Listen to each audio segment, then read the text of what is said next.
Generals from South and North Korea met on Tuesday to look at ways to reduce tensions on the inter-Korean border. This was something the leaders agreed to do at the Inter-Korean Summit back in April.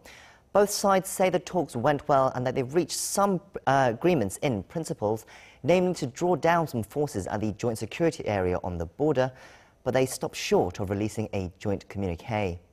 Park Ji-won has the details.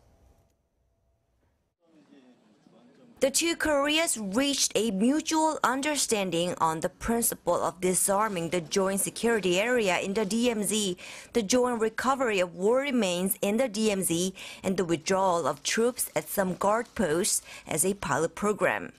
South Korea's defense ministry explained the mutual understanding is sort of a broad sense of agreements in principle, and the two sides will work on specific and detailed implementations in later talks.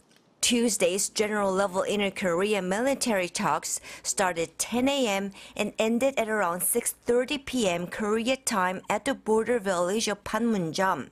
The two sides didn't adopt a joint communique, yet both sides said the talks had gone well.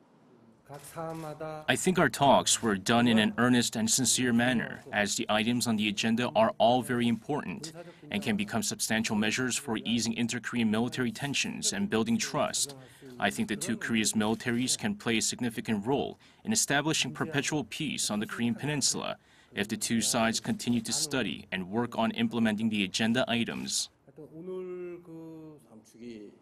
We fully understood the South's views, and I think our views have been fully delivered to the South. In that regard, the talks were very productive and brought joy to people in both Koreas. I think if we continue to have this attitude and stance of caring and helping each other, many problems will be solved. All items we discussed have historical significance in inter-Korean relations.